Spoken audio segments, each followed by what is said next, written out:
আবার শোক সংবাদ টেলিপাড়ায়। আউটডোর শুটিংয়ে গিয়ে টেলি অভিনেতার রহস্যজনক মৃত্যু, যা মুহূর্তের মধ্যে শোকের বাতাবরণ তৈরি করেছে টিভি ইন্ডাস্ট্রিতে। রবিবার তিরুবনন্তপুরমের ভ্যানরাজ জংশনের কাছে হোটেলের ঘর থেকে উদ্ধার করা হয়েছে জনপ্রিয় অভিনেতা দিলীপ শঙ্করের মরদেহ। হোটেলের কর্মীরা তাকে প্রথমবার মৃত অবস্থায় উদ্ধার করে। ইতিমধ্যে তদন্তে নেমেছে প্রশাসন।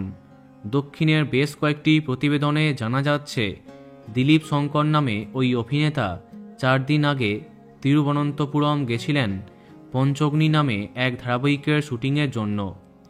হোটেলের কর্মীরা জানিয়েছেন, 2 দিন ধরে তিনি ওই ঘর থেকে বেরোননি। পরে দুর্গন্ধ বের হচ্ছে দেখে তারা লক ভেঙে ঘরে ঢুকেছেন, আর সেখানেই তাকে মৃত অবস্থায় দেখেন তারা। এরপরে তারাই পুলিশে খবর দেন। ইতিমধ্যে আরম্ভ হয়েছে তদন্ত।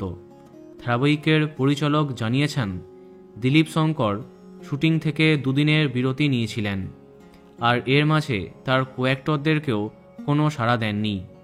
বলা বাহুল্য, তার আকস্মিক প্রয়াণে দক্ষিণী টেলিজগতে শোকের ছায়া নেমেছে। তো বন্ধুরা, ভিডিওটি এইটুকুই। বিনোদন জগতের অন্যান্য আরও খবর পেতে সাবস্ক্রাইব কারেন্ট বস।